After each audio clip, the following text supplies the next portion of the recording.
Welcome to Side by Side, a podcast where I, Robert Kuang, take you inside conversations with artists, creatives, healers, and warriors taking the charge in their transformational story.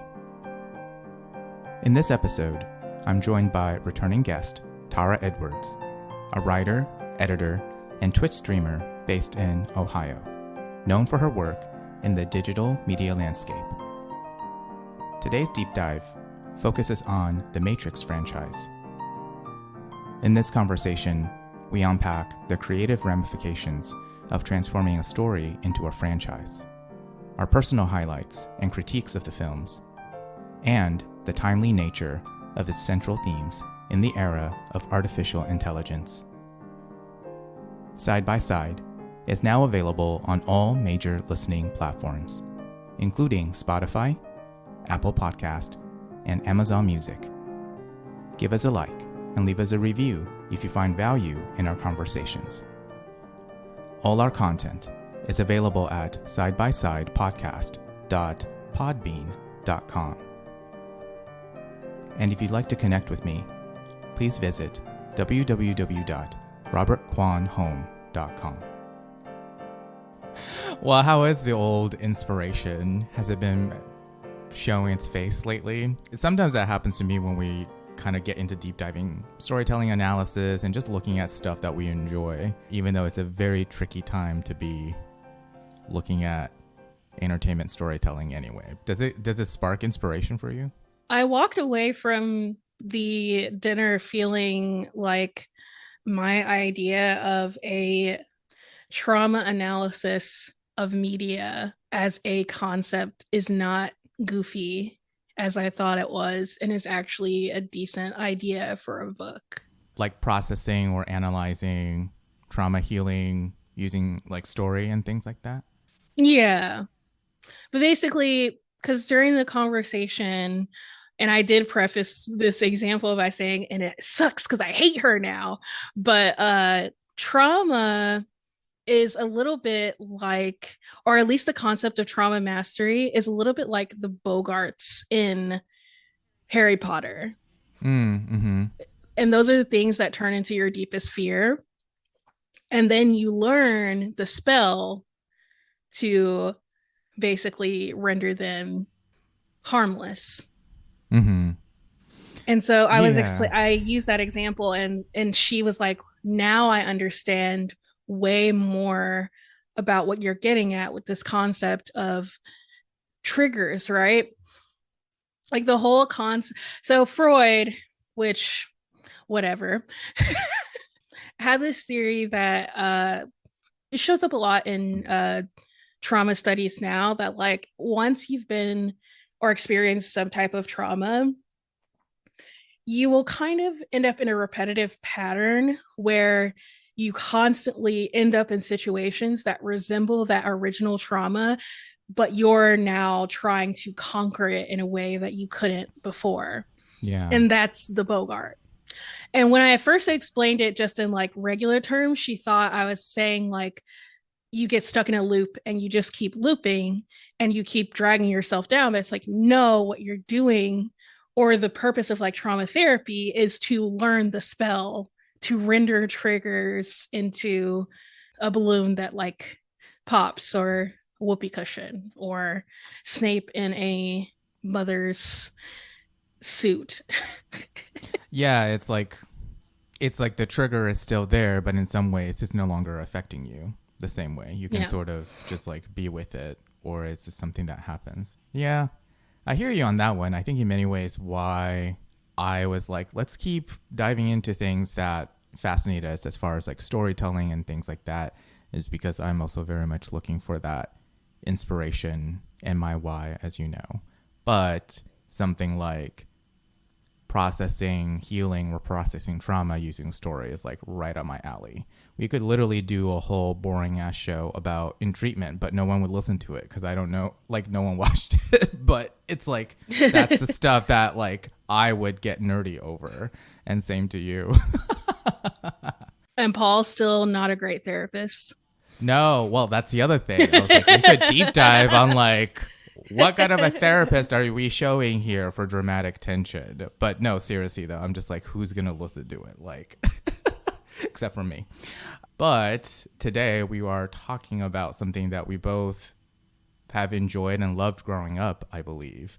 And it's really interesting to be talking about it now, almost 25 years later, a quarter of a century later, and explore some of the things with the passage of time too, which is The Matrix. And now it includes a fourth film, which when I was talking to you about it, I was like, you know what? The fact that there is a fourth film now really complicates some of the themes and the things that we would want to talk about. So I think it's an interesting update edition of something that people have been dissecting forever now. I actually don't think it does. I think the fourth film is just goofy. Yeah. So it's goofy. I don't think I can't wait to get anything. into it. Well, I think if we were talking about like the behind the scenes of how that movie even happened, to me it's a little bit Black Mirror, which I think is like the irony of it, of why that movie even exists. But we can go into that a little bit later. I will say though, would you say the first movie remains the best of the four? And actually there are spinoffs and other things too, but yeah, it's just because there's so many like I keep using the word goofy today. I don't know why. I was like, there's just so many silly ass scenes in the third and the fourth film. Mm-hmm. At some point, it's just like clear that they're not even taking themselves seriously anymore. Like to me, the first film is a serious, everybody took it seriously, let's do our jobs well. And the fourth film was like, everybody got together to do a fourth film and everybody was just there to have a good time. Yeah, I think they try to infuse a story with self-awareness, I'll say, but at every turn, it sort of is constantly limited by the way that it's constricted as a franchise and by the studios and all of that. They definitely tried to be tongue-in-cheek about it, but did it make the fourth film more substantive? I'm not sure. And I think that's kind of the tragedy of these franchises where, like, for example, the Barbie movie, we both recently saw that. But now Mattel has announced, like, they're going to try to do that with all of their toys. And immediately it becomes a different thing than kind of this, like, special moment. And I felt like that kind of happened with The Matrix because it was, like, 4 years later that they even decided to do a second and third film. But so maybe we can start with the first one. All the way back in 1999, I believe. What was it? Do you remember your impression or like what you thought about The Matrix at the time as it was like becoming introduced? It was just kind of cool. Yeah. It was just kind of cool. Like I specifically remember that this was around the time where you could like pay-per-view movies, where you could order a movie through your cable company. And then you could watch that movie on your like cable boxes in your house for like 24 hours or whatever. And so at some point, The Matrix was on in every room of the house for like the weekend that it was available on pay-per-view. And I just remember thinking that the subway fight with Neo and Smith was really cool. Yeah. And that's, as a 9-year-old, that's all I have for you. Okay, so my memory of The Matrix was just them talking about the technological advancements that the movie had on the film industry as a whole.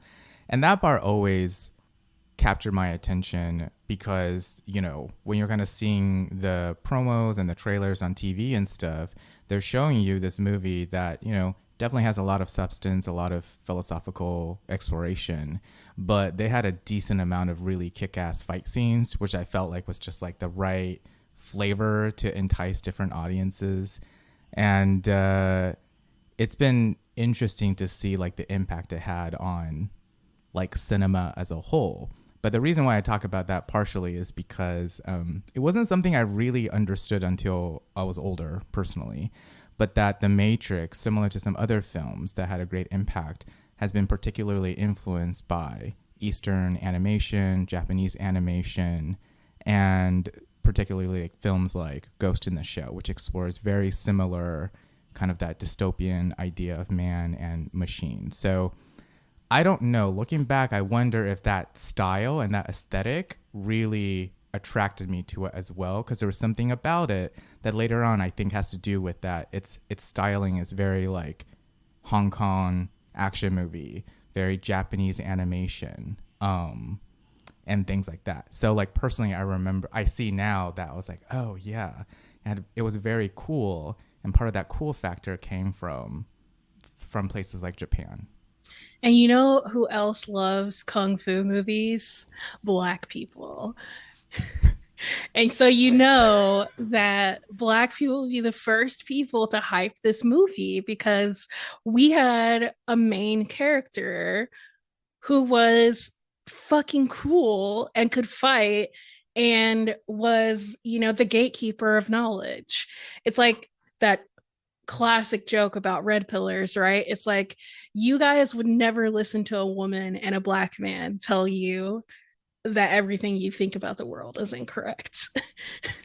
Listen, that would have been, and you know, I know a little bit of production history with this one because it's been talked about, but like Will Smith was almost going to be Neo, which would have made it like him, Morpheus, and Trinity.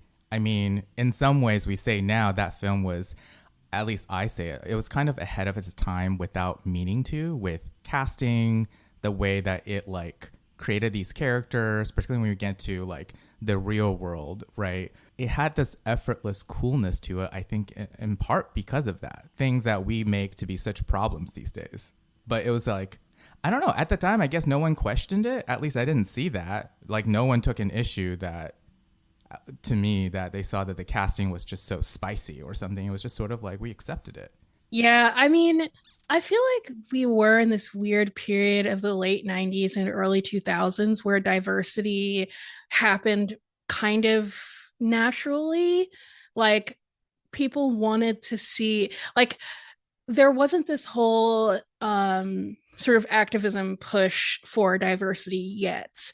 Well, there was, but it wasn't like mainstream because social media still wasn't a thing Mm, really yet. right. So any sort of diversity kind of happened organically. And I think I'm glad that Will Smith was not cast in this. One, because I feel like he would have ruined it because he doesn't play dumb well. Like it comes off as like humorous, where I think Keanu Reeves can really dive into the I have no idea what's going on and you believe it.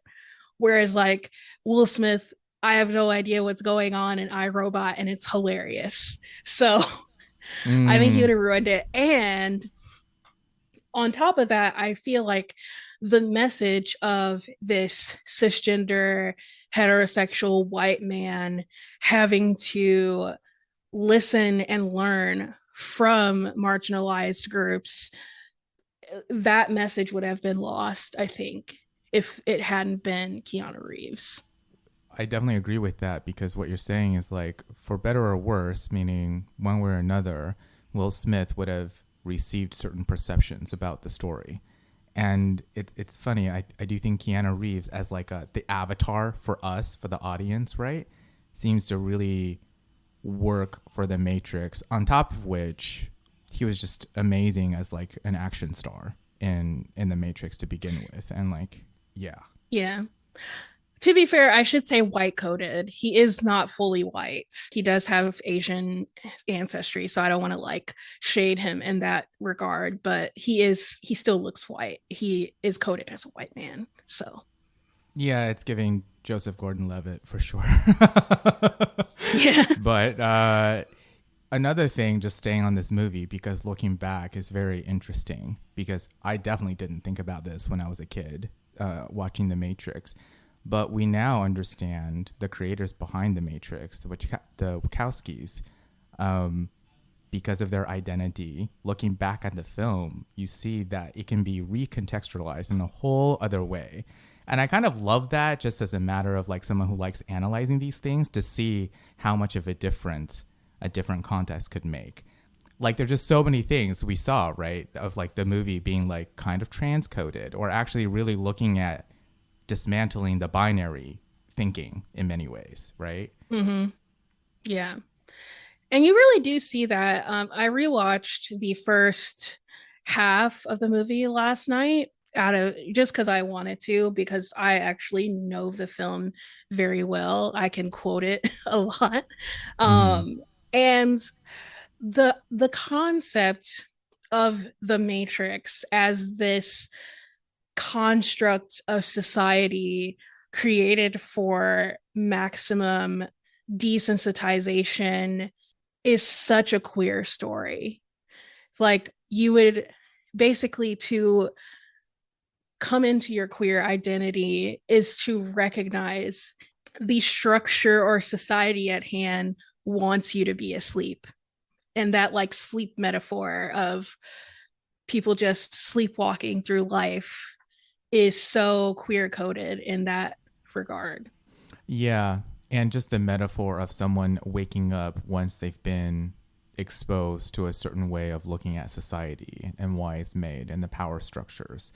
I didn't think about it then, but since having come out as a queer person, there's so many aspects of that movie. I think the reason why it resonates with so many people is because we relate to the feeling of having our humanity oppressed or kind of being made to be boxed in and put on a mask for society and how it deeply impacts us over time. So I think that's a very universal story that doesn't have to be a queer story, but at the same time, my hope is that it can also be a place where people can see that we often experience very similar things, even if we're at opposite ends and whatnot. And then on top of that, I just thought it made me laugh going back to watch the movie because we were talking about how every character on that ship, I think it was a Merovingian or whatever, like every character's name was like Tank. The Nebuchadnezzar is the name of the ship. Thank you. Nebuchadnezzar. And like every person was like Tank, Switch, Cypher. And we were like, these are all trans names. These are all. Yes. These are all trans names. And I will die on the hill that every person who is trans and goes through major surgery should be woken up from anesthesia with welcome to the real world. It's so funny. You were telling me that recently. And I was like, that's such an accurate metaphor for when you go through something like that, where there's like, you come out and there's kind of like no going back in many ways. And actually, if you're comfortable discussing it, I really am curious. You now identify as ace, which has happened over the course of a few years recently. And like before, I think it was more of a journey for you. Is that experience similar to what you feel like something like The Matrix and these stories evoked, like from your personal experience? I think it's a little bit different because the asexual identity is kind of a negation of something, which makes it tricky and hard for most people to understand. If I had to use a Matrix metaphor, it's, they had a rule of not unlocking or freeing minds over a certain age because they can't handle the life outside of the system. And I think for a lot of people, even people who are queer, to hear the concept of someone saying, I experience very little or no sexual attraction, their immediate thought is there's just no way that that exists, especially if they're not ace. And so to me, it's less of a Matrix situation and more of a being born in Zion and hearing about the Matrix and realizing there are all these people around you who were born in this totally other world you have never visited and never woken up in and will likely never experience. Oh, that's so interesting. I wouldn't have looked at it that way, but as you're describing it, I was always fascinated by the characters who were born outside of the Matrix. And so like, they can't be plugged in, right? They don't have the their Yeah. body isn't created for that, right? And in some ways, to it would be interesting to explore a character, and maybe they did that with like the animated shorts and stuff, but like to explore characters who can't be plugged into the matrix, can only hear about its impact and its history. Yeah, it has such a outsider looking in type of perspective, whereas like Neo, I think so many people attach to a character like Neo because his development is sort of like he can encompass it all. He sees the code and he can be in the real world, and he's sort of almost like, the more he grows as a character, he's almost like capable of everything. But it's very interesting to look at all the other side characters for that same reason, to be like, well, that's not going to be their life. Thank you for sharing that. Yeah. I wouldn't have thought of it that way. And to me, the whole negation aspect of asexuality really is like an outsider looking in, because so much of society is allosexual and allosexual coded. So we are constantly outsiders looking in, trying to figure out like what is. I think the most fun I've had as an asexual is a group of asexuals trying to describe what flirting is. Because Hmm. truthfully, none of us have any fucking idea. And Right. me realizing that even I, someone who considers myself to be an excellent at flirting, like I realize I don't even know what it really is. And I've often been very confused. And I think for allosexuals, that line is so much more clear because you experience sexual attraction or you don't, but it's not like a thing that you have to, sort of dream up. AKA, you've been to the Matrix, you know what the Matrix is and tastes like. You know what tasty wheat tasted like out of the machines, though. I love Mouse's stupid asides, but basically, yeah, that's what being ace is like if I was to use a Matrix metaphor. Yeah. Well, thank you for sharing that. I mean, what are some of the other things that you feel like is still holds up or relevant today? For example, like one thing I thought about looking back after almost like 25 years at the Matrix, do we feel like technology, like is our relationship to technology and humans, is it still something we should be worried about? Like, it made me think about that. But yeah, do you think there are things about the movie that's like, to you, is just still very much relevant today, like that? Yeah, it's funny that you mentioned like the idea of hostile technology, because AI is literally what they call the machines, or literally what Morpheus says when he's explaining what happened. And the thing about it is, AI, as we call it today, is not that. It's not artificial intelligence. What we have is the stuff right before AI, actually. We're just calling it AI, because these technologies, they're just mining information and summarizing it faster than humans can. They're not actually thinking. Like, we still don't have a technology that can pass the Alan Turing test. So, like, we're not there yet, despite all of the, you know, panic and also overhype, because a lot of these technologies also don't work. Like, as we see with people trying to use chat gpt to do all these functions, they are flawed.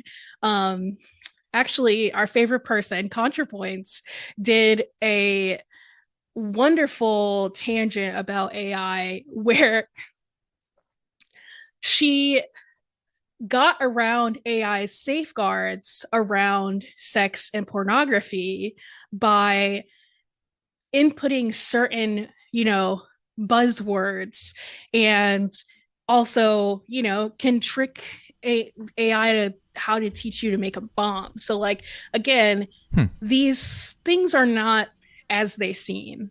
Also plugging Dan Olson's video about the metaverse, because it's not, it's a lot of overhype and a lot of people saying things that aren't really true yet. But I do think we'll get there. I just don't know that it's at the speed that these tech people are saying.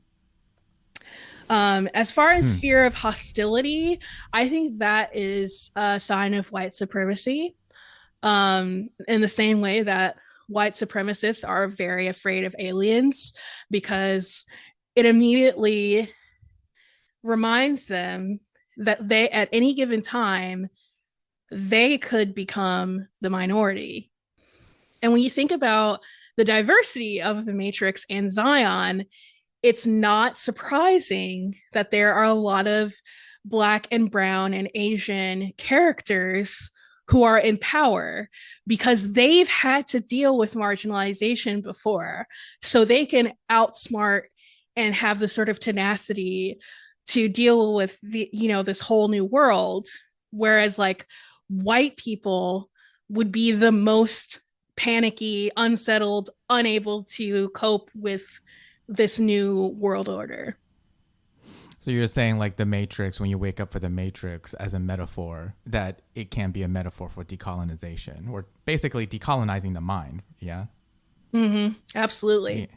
That's so interesting. And again, I'm like, Wachowskis, what is your story? Like, where did this even come from that you're just like, this is like, there's so many filters that we use on a day to day, taking outside of this story that I love. It's like thinking of things that could get a bunch of funding from studios, that something like this could like go through that system, is, I still think it's pretty remarkable, because it still appears to be a difficult thing to achieve right now, to have a story just allow itself to be.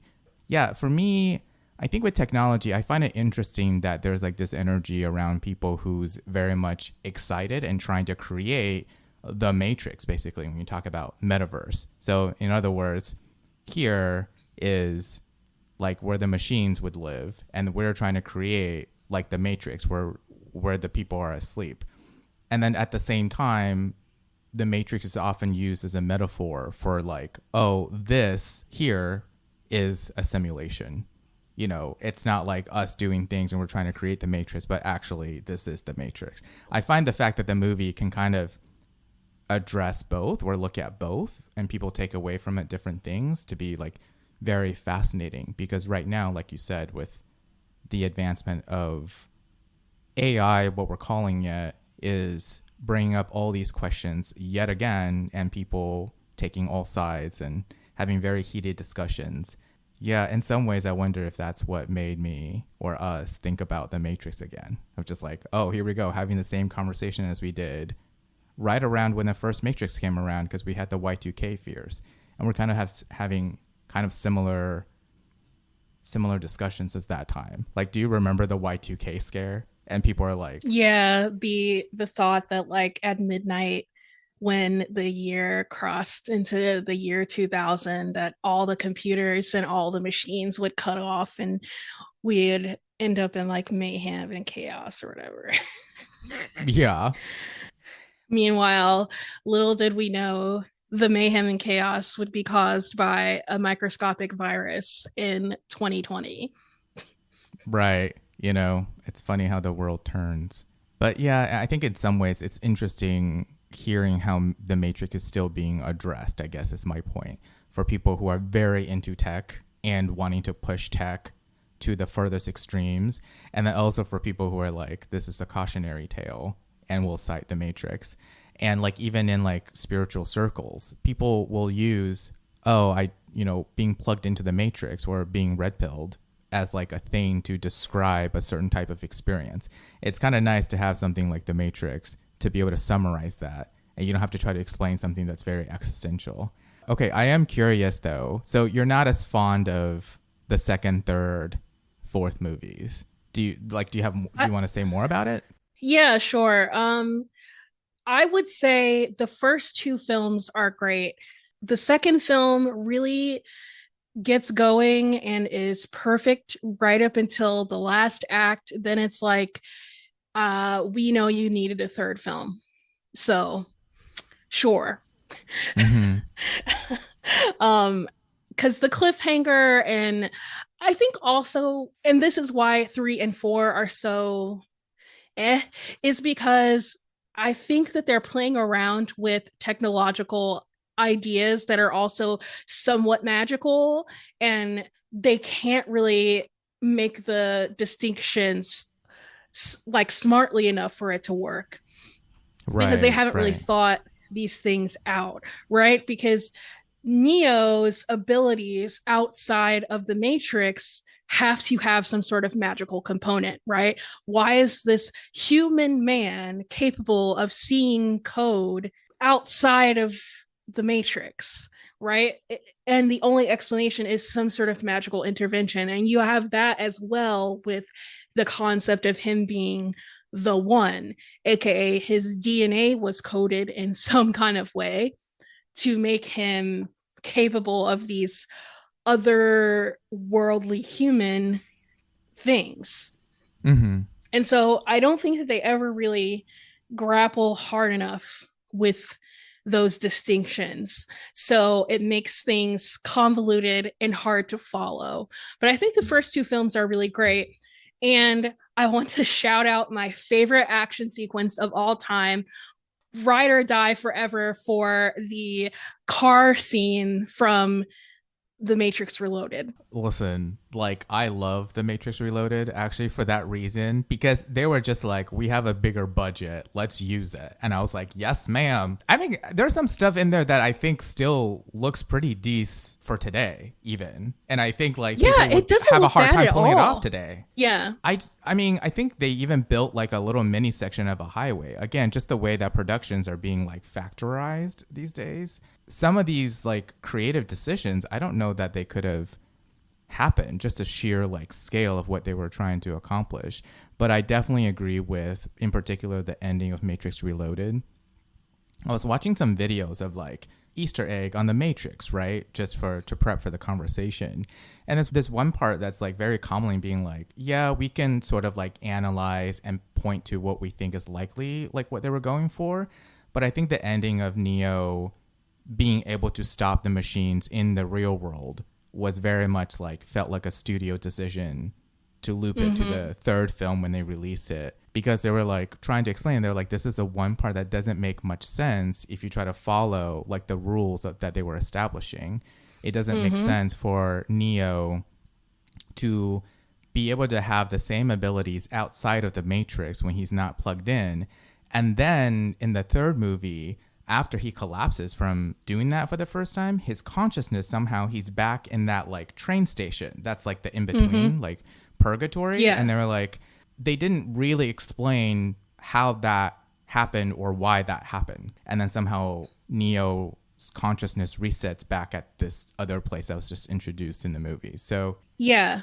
And that's what I mean. And that's what I meant by the failures of the third and fourth film, is that they don't grapple with that otherworldly ability, aka Neo having powers outside of the Matrix. And in the first film, they explain it so well. It's like, if the Matrix is a program, theoretically, human imagination means you can program anything into the Matrix and make it work. And that is how they're able to jump from buildings and, do all this crazy stuff. Neo can fly. But in the real world, it's like, how? And they never explain it. And they never really grapple with it. They're just like, just go with it. Just go with it. And that's why it doesn't work. yeah, from that perspective, story wise, the fourth film also really like it just adds to the confusion somewhat, because again, a lot of the confusion has to do with like, what is Neo? They're saying it's almost like the franchise kind of saying he is the one, but also there is no one. And like they're trying to say both at the same time, which could work if you're really trying to do that. But like most stories, I feel like really struggle with it. Lost tried to do it. It made no sense. Apologies for Lost fans. I love Lost, but it doesn't make sense. So And you know what else happened with Lost? The strike. yeah, I forgot about that. That's right, because it was like season 4 of Grays, which is how I track the chronology. Hero season 2. Hero season 2, yeah. A little bit of like media context. It was right around then that we got the Jersey Shores and like the reality TV boom. So if you think what's happening right now is not going to affect everything, the last time this happened, a lot of shit went down that we are still seeing today. I think that's a very valid critique of something that I really personally enjoy. But like in the fourth film, Trinity becomes the one. They flip the narrative. It mirrors the original story, but it felt like they were trying to fix like the Trinity problem of having like what is that word? Like a perfect female character, but it's all in service of the AKA manic pixie dream girl syndrome. And also not passing the Bechdel test, because Trinity is just kind of like her thing is that she's just made to love Neo, and that's it. They clearly try to address it. Like it felt like the fourth one was like, well, if we were to make this film that no one wants to make, we can try to address some of the things that people have been talking about for like 15 years. And one of them was like Trinity's role. But within the rules they made, I was sort of like, I think that the overall story theme is about love. Love conquers all. That's great. Mm-hmm. But I like there is a part of me that can't let go because they spent so much time establishing the world of just like, what was it about taking her out of the Matrix now that she was plugged in again that she became the one? I just could not follow it. And I think it was sort of like it had to happen. Like the story needed it. So they made it happen. And again, I'm just going to keep going back to them not really acknowledging their own magic that they injected into the franchise when they gave Neo magical powers, because that's what they are in the real world. They're magical powers. Mm-hmm. Speaking of, you know what the fourth movie reminds me of? Madoka Magica. You mean like when they made like the later like movie? No, it reminds me of the concept from Madoka Magica, which is that the humans magical girls are specifically being harvested for energy because they found that human teenage girls experience the height of their, power potential when they're teenage girls. And that kind of mirrors the fourth film's idea about how when you give humans choice is when they experience or, export the most power to the Matrix. Okay, yeah. That makes sense. Yeah, I love Madoka Magica, but I think you're right in the Matrix franchise trying to explore these themes. And then the longer it goes, the looser it feels, I guess we can say that. Although I think, I always appreciate like the themes they still try to evoke, I suppose. Yeah, I still like, love conquers all. I think we can always all get behind that. Shout out to Bell Hooks and her trilogy on love. We could all do with some more loving in society, so that will never be a wrong choice. But I do feel like the fourth movie was just, we all enjoyed working together, let's have a good time, and we're not going to worry about trying to make this like, super serious perfect explanation of things. We're just going to try to make what we can do out of mess. Yeah, I can see that. And I think in many ways, a lot of the public, like that's what I think as time has gone on, the audience has gotten smarter as well. So they're able to quote unquote see the production behind the movie in some ways, the way that we talk about it. So it doesn't have the same impact as like the first Blair Witch Project. That's not going to happen again,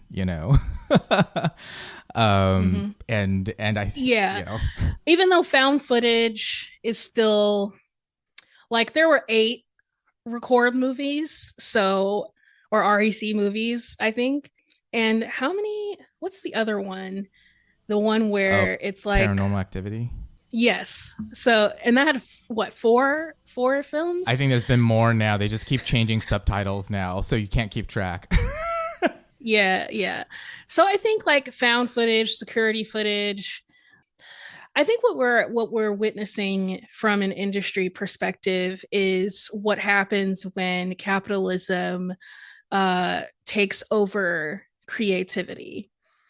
And this was happening a little bit when we were in college together, where you had a shift from studios having actual creatives running their studios into just hiring business people to run things. And business people only see numbers and returns on investment.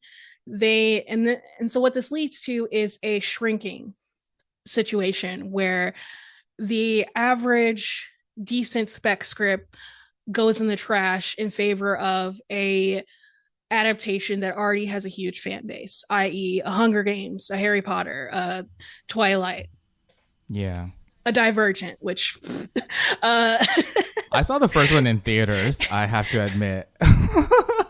And I think the last one, they didn't even have a theatrical release for it, which is, I'm just like, that's wild that. Yeah, they didn't. Like, because, But all that money was already sunk into it too. That's just wild to me. But I think what Tara's alluding to is, the industry is going through its own kind of like identity crisis in some ways. And the machines have taken over Hollywood. And and Zion are the writers and actors on strike. With that being said, be a Neo or a Trinity. And Neo is Fran Drescher. The most unlikely, the one we did not see coming. I had no idea Fran was head of the union. Like, who knew? Okay, is there anything else you want to say to sort of wrap up kind of our little deep dive of this Matrix franchise?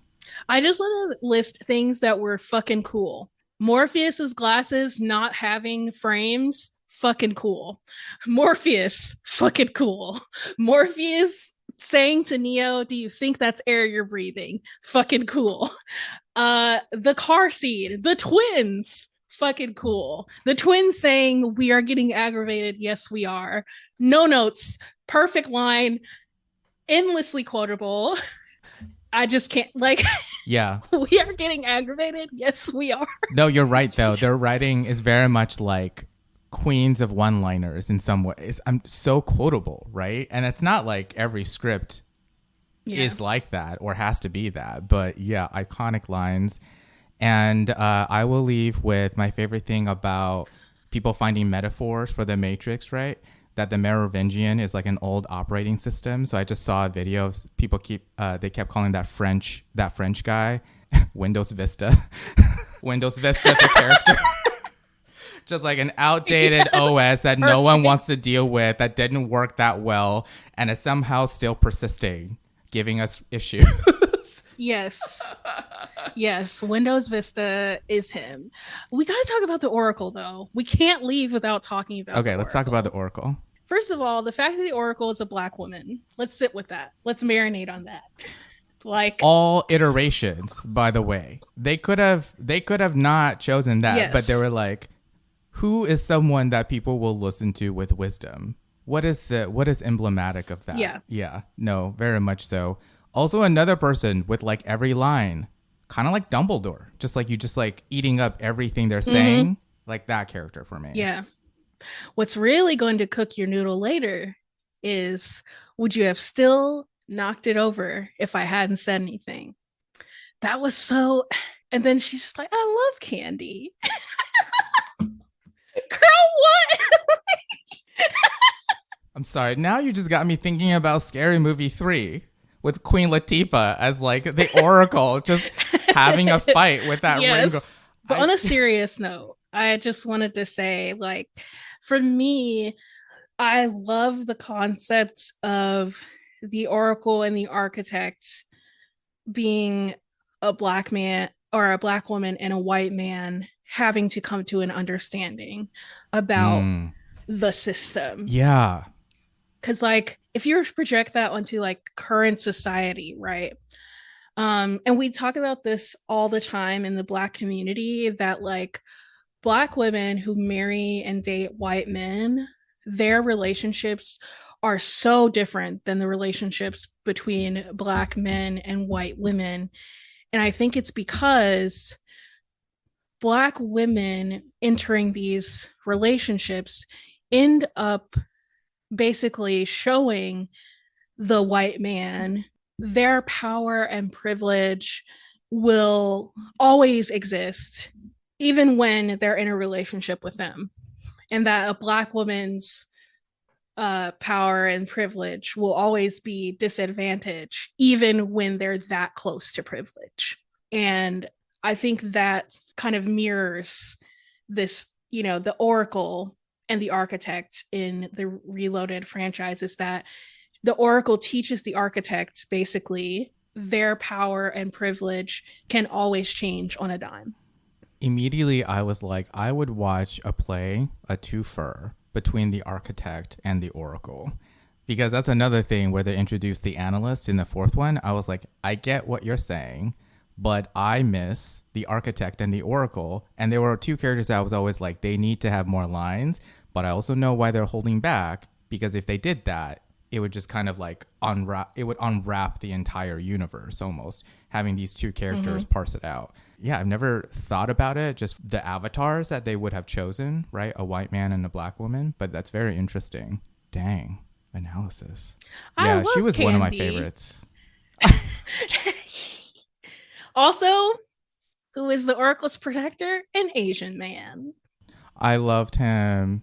I was like, we all need one of him. Shoot, I can't remember his name now, but I love that guy. A really, really well-known like action star too from Asia.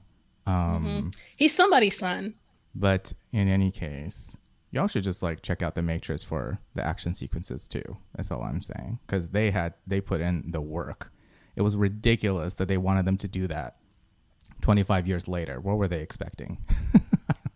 Oh man, I could talk about that action sequence for hours. Just like, it builds and releases tension so well. And fucking Morpheus getting on top of a truck with a samurai sword fighting an agent. Morpheus using a seatbelt as a weapon is very Avatar The Last Airbender, because Aang's whole thing is using the environment to his advantage. So Morpheus just like whipping the seatbelt out creatively, just chef's kiss. Now I want to rewatch Reloaded, because I actually didn't do that. But yeah, that was always one of my favorites to put on, because the action sequences are just like chef's kiss. They're so good. Well, thank you, Tara, for spending time with me as usual. I hope we get to record many more, especially since I feel more confident in editing. I appreciate your time, and thank you for keeping my inner child spirit alive with all of these stories and looking at them. Thank you for letting me talk about stupid jokes like telling every trans person when they wake up from surgery, welcome to the real world.